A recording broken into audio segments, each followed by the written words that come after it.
Indo British advanced pain clinic నొప్పి మాయం surgery దూరం ఫర్ అపాయింట్మెంట్స్ 9155515563.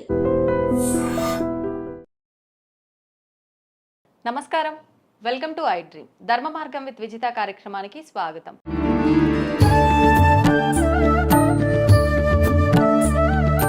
ప్రస్తుతం మనతో పాటు ఉన్నారు ప్రముఖ జ్యోతిష్య పండితులు బ్రహ్మశ్రీ డాక్టర్ గుండెపూడి శివసుధీర్ శర్మ గారు. ఇప్పుడు వారితో మాట్లాడి మరిన్ని విషయాలు తెలుసుకుందాం.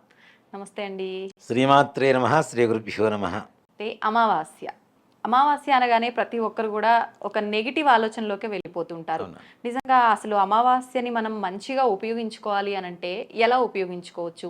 ముఖ్యంగా ఇప్పుడు ఇది మార్గశిర మాసం, ధనుర్మాసం కూడా అంటుంటారు.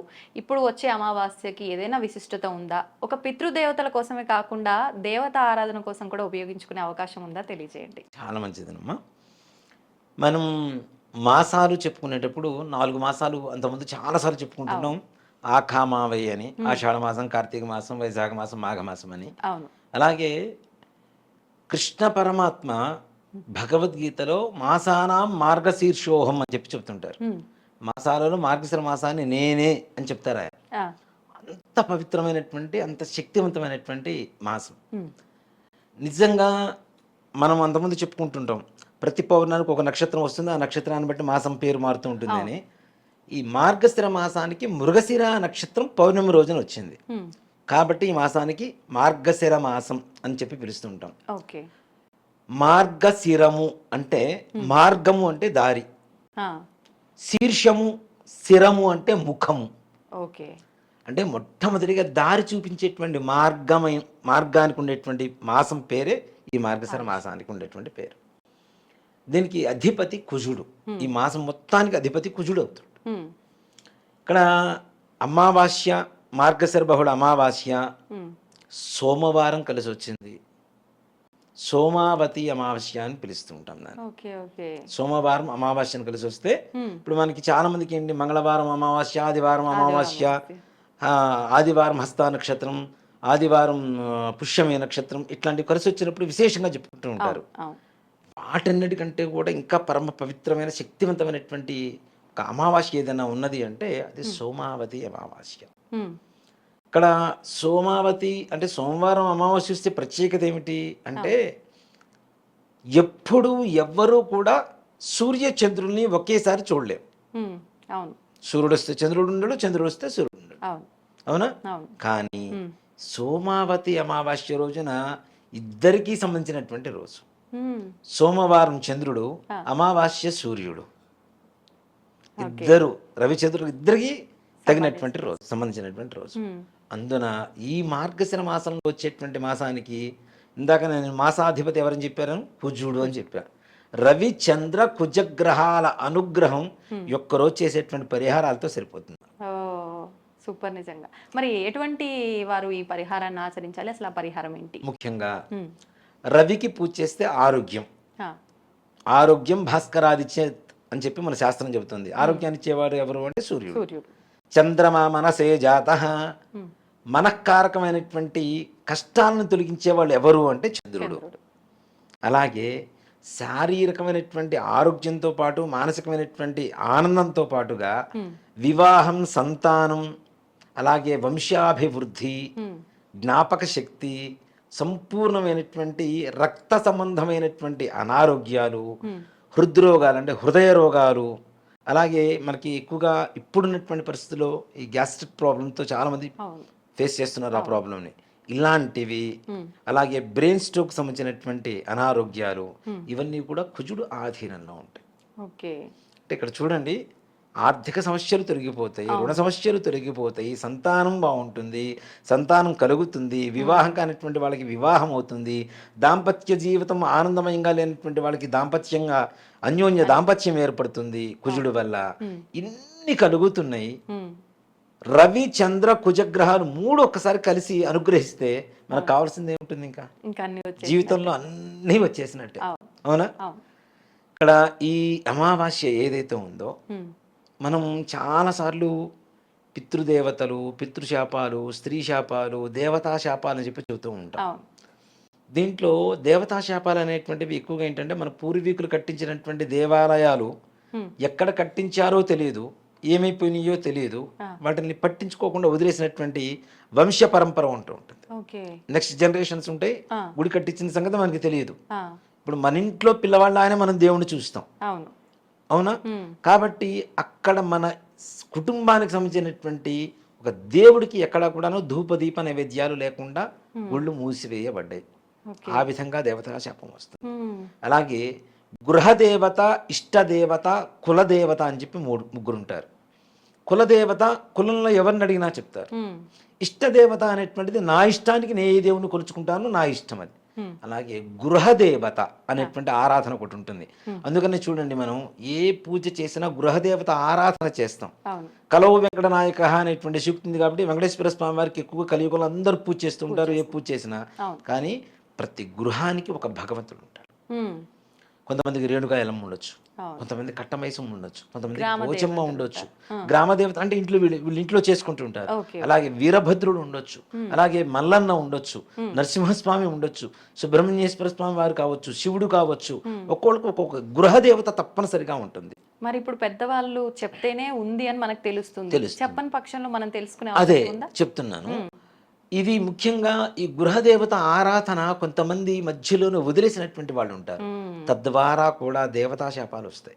ఓకే. మన ఇంటికి సంబంధించినటువంటి దేవుని మనము వంశ పరంపరగా వస్తున్నటువంటి వాడిని మనం చేసుకుంటూ ఉంటే చక్కగా మనం కూడా వృద్ధిలో ఉంటాం. అవును. ఇప్పుడు చాలా మంది అధికమైనటువంటి కష్టాలు ఎందుకు పడుతున్నారు ముఖ్యంగా అంటే ఇవే రుణ బాధలు కావచ్చు, శత్రు బాధలు కావచ్చు, కోర్టు వ్యవహారాలు కావచ్చు, సంతానం కావచ్చు, వివాహం కావచ్చు, అనేక రకాలైన ఆర్థిక సమస్యలు కావచ్చు, వృత్తి ఉద్యోగాలు కావచ్చు, అనారోగ్య సమస్యలు కావచ్చు. ఇవన్నీ కూడాను గృహదేవత ఆరాధన మరిచిపోయిన ఇళ్లల్లో అధికంగా కనబడుతూ ఉన్నాయి. ఓకే. ఓకే. గృహదేవత ఎవరిని అడగాలి? మన పెద్దవాళ్ళని అడిగితే వాళ్ళు మనకు చెప్తే తెలుస్తుంది, ఎవరే మన ఇంటి దేవుడు ఈయన కాబట్టి పూజ చేసుకోవాలరా అని. అలా కూడా తెలియనటువంటి పక్షంలో ఎవరన్నా ఉంటే అంటే తెలిసేటువంటి పరిస్థితుల్లో ఎవరన్నా పెద్దవాళ్ళు ఉంటే వాళ్ళని కనుక్కోండి, చక్కగా చెప్తారు. లేదు కొత్తగా మాకెవరు తెలియదు, మా వాళ్ళు ఎవరు లేరు, నేను గృహదేవత ఆరాధన చేద్దాం అనుకుంటున్నాను, మీ ఇష్ట దైవాన్నే గృహదైవంగా మార్చుకోవచ్చు. ఓకే. అలా మనం నమస్కారం చేయడం ఏదైనా పూజా విధానం అదే చెప్తాను. ఈ సోమావతి అమావాస్య అనేటువంటిది ముఖ్యంగా ప్రపంచం మొత్తం కూడా ఇద్దరి మీద ఆధారపడుతుంటుంది. ఎవరు? రవిచంద్రుల మీద ఆధారపడుతుంటుంది. రెండు కలిసి వచ్చినటువంటి రోజు కాబట్టి ఎవరైనా మీ పూర్వ సంస్కృతి సంప్రదాయాన్ని అనుసరించి ఉన్నటువంటి గృహదేవత మీకు తెలిసినా తెలియజేసేటువంటి వాళ్ళు ఉంటే అడిగి తెలుసుకున్నా ఆ రోజు నుంచి ప్రారంభించడం. లేదు మేము కొత్తగా మా ఇంటి దేవత ఎవరో మాకు తెలియదు, మేమే చేసుకుంటున్నాం అనుకునేటువంటి ఇష్టదేవతని గృహదేవతగా మార్చుకోవాలనుకునేటువంటి వాళ్ళు కూడా ఆ రోజు ఆ ఇంట్లో పటం పెట్టుకొని పూజ ప్రారంభించడం అనేది ఆనవాయితీగా వస్తుంది. ఓకే. గృహం మొత్తం సంతోషకరంగా ఉంటుంది. ఇప్పుడు అంటే మన ఇష్ట దైవాన్నే దైవంగా మార్చుకోమన్నారు. పటం పెట్టడం అంటే ఆల్రెడీ ఇప్పుడు నాకు శివుడు అంటే ఇష్టము, శివుడి ఫోటో ఆల్రెడీ ఇంట్లో ఉంది, మళ్ళీ ఆ రోజున అంటే నేను ప్రత్యేకంగా శుభ్రం చేసి వేరే ప్రత్యేకమైన విధానం ఏమైనా ఆచరించాలా? శుభ్రంగా పటాన్ని మొత్తం చక్కగా తుడుచుకొని అలంకరించుకొని ఈ రోజు నుంచి నువ్వే మా గృహదేవత అని చెప్పి ఒక్కసారి స్వామివారికి నమస్కారం చేసుకొని, శివుడైతే శివాలయానికి, విష్ణుమూర్తి అయితే విష్ణుమూర్తి ఆలయానికి, సుబ్రహ్మణ్యేశ్వరుడు అయితే సుబ్రహ్మణ్యేశ్వరుడు ఆలయానికి వెళ్ళి ఆ రోజు నుంచి మీరు ఆయనకి దత్తత వెళ్తున్నట్టుగా, ఆయన మీరు దత్తత తీసుకుంటున్నట్టు కాదు, మీరు ఆయనకి దత్తత వెళ్తున్నట్టుగా మీ కుటుంబం మొత్తం కూడా ఆయనకి రుణపడి ఉన్నట్టుగా భావించి దత్తత స్వామివారికి మనం దత్తత వెళ్తున్నాం అనేటువంటి భావనతో నమస్కారం చేసుకొని అర్చన చేయించుకొని రాండి. మీకు గృహదేవత శాపాలు సంపూర్ణంగా విముక్తి కలుగుతాయి. గృహదేవత అంటే దేవతా శాపం అనేటువంటి విముక్తి కలిగితే ఇంట్లో అన్ని సకల ఐశ్వర్యాలు కలుగుతాయి నాన్న. ఇంట్లో పిల్లలు మంచి సత్సంతానం కలుగుతుంది, వాళ్ళ ఆరోగ్యం బాగుంటుంది, పిల్లలు బుద్ధిమంతులుగా ఉంటారు, దుర్వ్యసనాలు దుస్నేహాలకు దూరంగా ఉంటారు, సద్బుద్ధితో ఉంటారు, అట్లానే మంచి విద్యావంతులు అవుతారు, సత్ప్రవర్తన ఉంటుంది. ఇప్పుడు నిజంగా అష్టైశ్వర్యాల్లో మన మాట వినేటువంటి పిల్లలు పుట్టడం కూడా మనకు ఐశ్వర్యంలో ఒక భాగమే. నిజంగా ఇప్పుడున్న పరిస్థితుల్లో అది ఇంకా ముఖ్యమైనటువంటి అంశం కదా. కాబట్టి ఇలాంటివి ఈ రోజున చెయ్యవచ్చు. అలాగే అసలు ఇవేవి మాకు చేత కాదని మేము చేసుకోలేము అలాంటి వాళ్ళు, మనం ఎక్కువగా అమావాస్య అంటేనే ఇందాక మీరు చెప్పినట్టుగా నెగిటివ్గా ఎక్కువగా ఫీల్ అవుతుంటారు. చీకటి అసలు చంద్రుడు ఉండడు, ఉండడు. రాత్రి మొత్తం చీకటే ఉంటుంది. అందుకని ఆడపిల్లలు కూడా అమావాస్య రోజు రాత్రిపూట బయటికి వెళ్ళొద్దు, మధ్యాహ్నం బయటికి వెళ్ళకండి, తల స్నానం చేసి అంతకంటే తిరగండి, జుట్టు విరబోసుకోకండి, కనీసం కాళ్ళలో అయినా చిన్న కాటుకైనా పెట్టి బయటికి పంపిస్తారు. అవును. కాటుకు పెడతారు, కొద్దిగా ఆయిల్ తీసుకొని నెత్తిన పూసి బయటికి పంపిస్తుంటారు. ఇది నిజంగా రక్షగా ఉంటుందా? చాలా చాలా తప్పనిసరిగా. దీనివల్ల అంటే ఎక్కువగా ఏమవుతుంది అంటే ఈ అమావాస్య రోజున చెడు ఎక్కువగా ప్రబలుతూ ఉంటుంది. చీకట్లో ఉంటేనే కదా చెడు వచ్చేది. వెలుగంటే మంచి, చెడు చీకటి అంటే చెడు. ఈ చెడు ఎక్కువగా ప్రబలుతూ ఉంటుంది. మనకు తెలియకుండానే గాలిపరమైనటువంటివి కొన్ని మన ఒంటి మీదకి ఆవాహన జరగడానికి అవకాశం ఉంటుంది. గాలి రూపంలో ఆత్మలు ఉంటాయి అంటుంటాం కదా. ఆ ఆత్మని మనం ఎవరైనా నమ్మినా నమ్మకపోయినా ఓకే, తప్పనిసరిగా ఎవరికైనా ఒక గాలి సోకింది అంటే ఎవరైతే ఆత్మ వాళ్ళని ఆవహిస్తుందో వాళ్ళ లాంగ్వేజ్లో మాట్లాడతారు వాళ్ళు.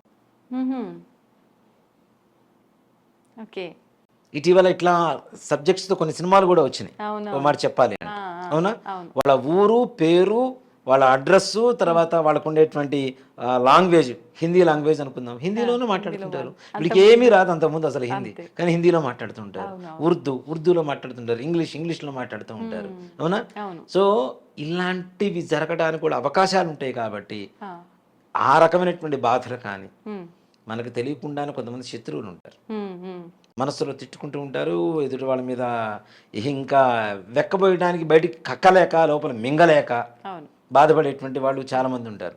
అలాంటి వాళ్ళు అసూయపరులు ఎక్కువగా క్షుద్ర ప్రయోగాలు చేయడానికి కూడా ఏమాత్రం వెనకాడరు. ఇప్పుడు ప్రతి ఒక్కరి దగ్గర దేవతాశక్తి అమితంగా లేదుగా. అమితంగా దేవతాశక్తి ఉంటే వాడు ఏ ప్రయోగం కాదు, ఏం చేసినా వీడికి ఏం కాదు. కానీ ఎప్పుడైతే వీక్గా ఉంటుంది, వీడి నక్షత్రం తెలిసిన రోజున నక్షత్ర స్థితి, గ్రహస్థితి ఎప్పుడు వీక్గా ఉంటుందో అప్పుడు అవతల వాళ్ళు ప్రయోగాలు చేయడానికి అవకాశం ఉంటుంది.